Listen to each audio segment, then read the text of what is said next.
G'day folks, it's been a few days since I put a vid up, but we've made it. I've come home and I've crossed the line and I've finally got the car sorted. That video I put up, the last one, I had a few little gremlins creep in and I had an oil leak. I actually had a huge oil leak, and I had a water leak. The water leak turned out to be the wrong size hose clamps. They were a little bit too big, and when they're too big they don't want to clamp down nice and like in a nice circle. They get a bit distorted. So that was an easy fix. Swapped it out and put some nice little clamps in there. It was my own fault. I'm generally pretty fussy like that, but I thought, oh, they might get away with it, but you don't. So, and the second one was the oil leak. It was huge. And I thought it was coming. It was actually coming out around where the distributor goes in, and it turns out it wasn't the distributor, which I thought it was to start with. This is not the first time. I'd always had a tiny little weep, a niggly leak in the other motor too. And look, the trouble is, I put the manifold on while the engine was in the car. I probably should have waited and put the manifold while it was on the stand, and I probably would have picked it up as soon as I'd put the manifold on. But where it was, I had around 8 thousandths clearance in the manifold against the spacer plate. So look, it took me a bit to figure it out, but I came across it and I ended up fixing it, and it's all good, no leaks whatsoever. I thought I'd done a rear main seal, I thought I stuffed it up because it was dripping down around that area, but no, it turned out it was the manifold. So yes, it dry as a bone so far. I've had it running for about an hour, and I haven't given it too many revs. I'm just going to take it fairly easy. They have a club day on next weekend. It's only going to be baby steps, a little shakedown run. It's going to be nothing crazy. Now that I don't have the intercooler, we're going to just run with it just for now, but I'll get to that in a minute. But yeah, she's all done. She's pretty much ready to rock and roll. She's fantastic oil pressure. I've actually got more oil pressure in this one than I had in the 355. That video where I showed you the gauge that was in the car, that's the gauge that's out about 10 pound.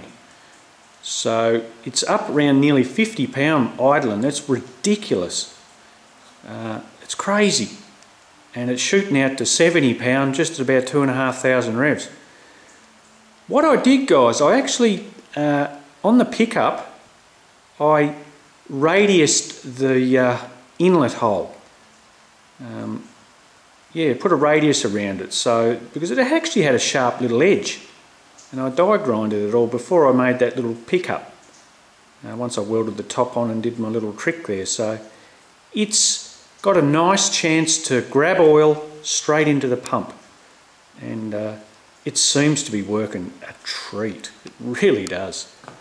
I'm so thrilled with it, guys. This was a big job, rebuilding the engine, doing all those oiling mods, and it was a massive undertaking. I underestimated it. I fair dinkum I did. I've had actually a little bit of time off work to complete this on time. If I'd left it just for weekends, it'd be 6 to 8 months, I reckon, to do it.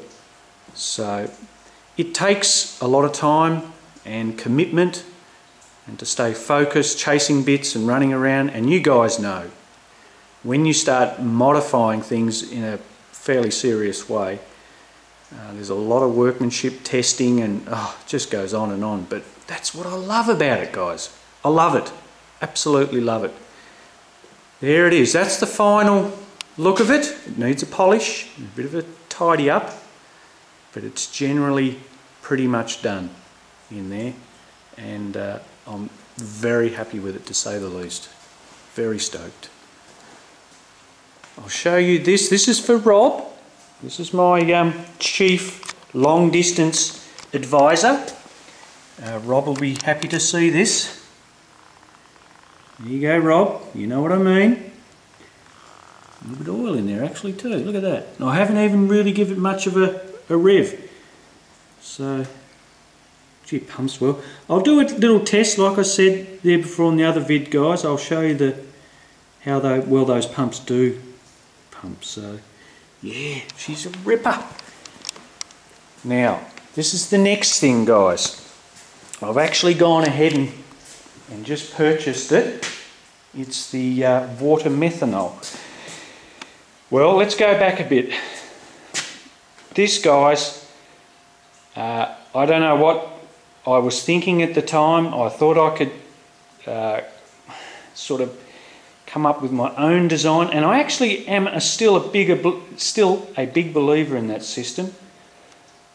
But trying to get it into the carb without getting water into the bleed holes was going to be the biggest issues, because I really wanted to run the inlet on that system fairly well up over the diff there. And after thinking about it, it's just not worth it, in my opinion, to try and fiddle around. And at the end of the day, look, I gave up on the idea after a lot of consideration, a lot of learning, and I ended up coming up with a system which is called NX. I think a lot of you guys have heard about it. It's Nitrous Express, and this is the system here. The part number is 15021. It's the water methanol gas EFI stage 2 boost referencing. So we're going to run the nozzle in the top of the carb, and I'm going to do that, extend those bleed holes, well, the vent holes, back away from where I'm going to inject it. So it's something I really want to do. I want to try it this way to start with, and I can always get a plate later on if this system sort of is not really